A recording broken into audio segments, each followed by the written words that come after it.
कर्ण अर्जुन युद्ध का यह तीसरा भाग है।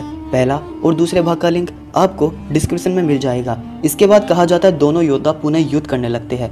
अर्जुन के एक नाराज बाण से कर्ण के कवच में छेद हो जाता है और कर्ण का कवच फट जाता है, जिससे अर्जुन का हर एक बाण कर्ण के शरीर को छू के निकलता है और कर्ण के शरीर से खून बहने लगता है। तभी कर्ण क्रोध में आकर अर्जुन और श्री कृष्ण पर कई बाणों से प्रहार करते हैं। कहा जाता है अर्जुन के उन प्रहारों से कर्ण रथ में ही मूर्छित होने वाली दशा में आ गए, लेकिन कर्ण एक वीर योद्धा होने के कारण वह घायल तो हो गए लेकिन मूर्छित नहीं हुए। इसी के उपरांत अर्जुन चाहे तो कर्ण का वध कर सकते, लेकिन वह उसका वध नहीं करते हैं। तभी श्री कृष्ण अर्जुन से कहते हैं, अर्जुन इस तरह ना खड़े रहो। विद्वान पुरुष इस प्रकार शत्रु दमन के समय चुपचाप खड़े नहीं रहते हैं। शत्रुओं को मारकर बुद्धिमान पुरुष धर्म और यश का भागी होता है। इसलिए सदा तुमसे शत्रुता रखने वाले इस अद्वितीय वीर को शीघ्रता पूर्वक मार डालो। भगवान श्री कृष्ण की बातों को सुनकर अर्जुन ने वर्षदंत अस्त्र का प्रयोग किया। वह अस्त्र अनेक भागों में विभाजित होकर कर्ण की छाती में जा घुसा और कर्ण घायल हो गए।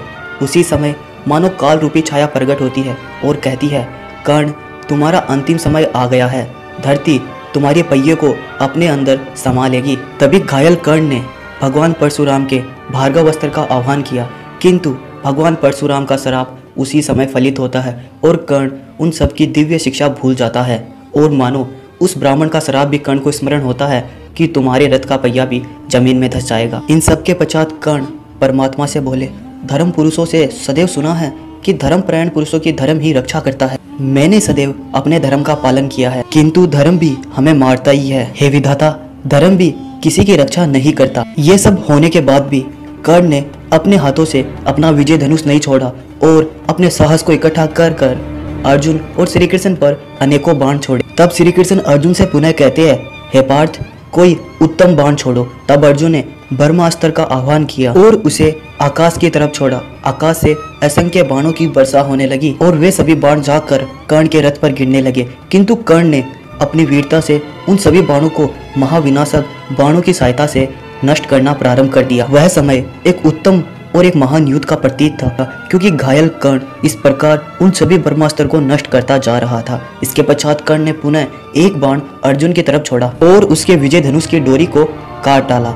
जैसे ही अर्जुन पुनः अपनी प्रत्यंचा को चढ़ा था, ऐसे कर कर अर्जुन की 8 बार कर्ण ने प्रत्यंचा को काट डाली, किंतु अर्जुन के पास जो गांडीव था उसमें 100 प्रत्यंचा थी। इसी कारण अर्जुन और कर्ण में वह युद्ध महा भयानक होता गया। वह एक दुर्लभ युद्ध था। कहा जाता है इसी के बीच अर्जुन ने एक लोहा रूपी बाण को प्रकट किया और उस अस्त्र में रुद्र शक्ति को प्रकट करते हुए कर्ण के पहिए पर छोड़ दिया और कर्ण का पहिया उसी समय वहीं पर जमीन में धंस गया। कर्ण जमीन में उतरकर उस पहिए को अपनी संपूर्ण शक्ति से बाहर निकालने लगा, किंतु जमीन में धंसा पहिया तो बाहर नहीं निकला, लेकिन भूमि माता 4 उंगल ऊपर उठ गई। इसी समय कर्ण का क्रोध 7वें आसमान पर पहुंच गया और उनकी आंखों से महाज्वालाएं फटने लगी। तब कर्ण ने अर्जुन की तरफ देखा और कहा, हे कुंती कुमार, 2 घड़ी प्रतीक्षा करो। मेरे इस बाएं पहिए को धरती में से फंसा हुआ देखकर तुम कपट पूर्वक बर्ताव का परित्याग करो। हे कुंती कुमार, जिस मार्ग पर कायर चल सकते हैं तुम उस मार्ग पर कदाचित भी ना चलो। तुम वीरों में धर्म युद्ध करने वाले विशिष्ट वीरों के रूप में विख्यात हो। हे अर्जुन, जो केसव खोल कर खड़ा हो, युद्ध से मुंह मोड़ चुका हो, शस्त्रों का त्याग कर चुका हो, प्राणों की भीख मांगता हो, जिसके बाण, कवच और दूसरे आयुध नष्ट हो चुके हो, ऐसे पुरुषों पर उत्तम व्रत का पालन करने वाले महावीर योद्धा कदाचित शस्त्रों से प्रहार नहीं करते। हे पांडु नंदन, तुम युद्ध के समस्त धर्मों को जानते हो। जब तक मैं रथ के पहिए को निकाल रहा हूँ तब तक तुम मुझे भूमि पर खड़े हुए पर बाण ना चला सकते हो। मैं श्री कृष्ण और तुमसे डरकर यह बात नहीं कह रहा हूँ। यद्यपि तुम एक धर्मपरायण और उच्च कुल के क्षत्रिय हो, बस 2 पल अपने बाणों को रोको कुंती नंदन। तभी इसी बात का जवाब श्री कृष्ण देते हुए कहते हैं, हे राधा नंदन, आज बड़े हर्ष की बात है कि तुम धर्म की बात कर रहे हो। प्राय यह देखने में आता है कि विपत्ति देखी ही मनुष्य धर्म की शरण में जाने लगता है, बल्कि अपने किए गए कुकर्मों को देखकर नहीं। जब दुर्योधन, दुशासन और सुकुनी और तुम भी वहीं थे, उस सभा के अंदर एक कुलवधू का चीर हरण हुआ, तब तुम्हारे मन में धर्म का पालन करने का विचार नहीं उठा। और तुम्हें याद है उस सभा के मध्य तुमने द्रौपदी को एक वेश्या कहकर अपमान किया था। हे राधा पुत्र, उस समय तुम्हारा धर्म जिंदा था या मर गया था? तुम्हें यह भी कहा था लाक्षागृह के समय पांडवों को जलाने का जिस प्रकार योजना निर्माण की गई उसका भी तुम्हें ज्ञात था। उस समय तुम्हारा धर्म कहाँ गया था? और जब युद्ध के मध्य तुम और अनेक महारथियों ने मिलकर वीर अभिमन्यु पर आक्रमण कर छलपूर्वक उसे मारा था, उस समय तुम्हारा धर्म कहाँ गया था? अगर वो सब धर्म का पालन नहीं था तो आज सर्वथा धर्म का पाठ अर्जुन को पढ़ाकर ताल सुखाने से क्या लाभ?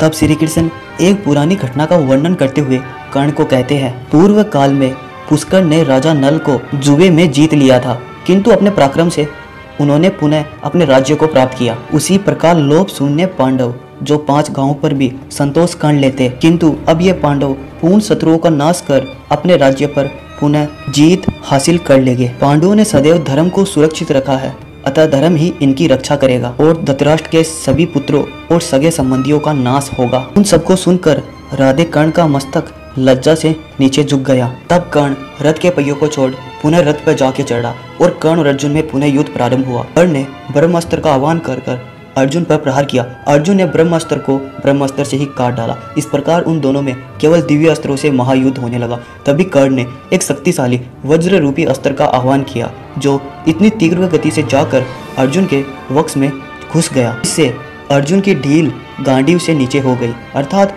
अर्जुन ने गांडीव को एक हाथ से छोड़ दिया। तभी कर्ण पुनः जाकर अपने रथ के पहियों को बाहर निकालने लगा। यह देखकर श्री कृष्ण ने अर्जुन से कहा, पार्थ, कर्ण इससे पहले कि रथ पर चढ़े और अपना विजय धनुष उठाए तुम उसका मस्तक शीघ्र ही काट डालो। सर्वप्रथम तो अर्जुन ने कर्ण के रथ के ऊपर ध्वज को काट डाला।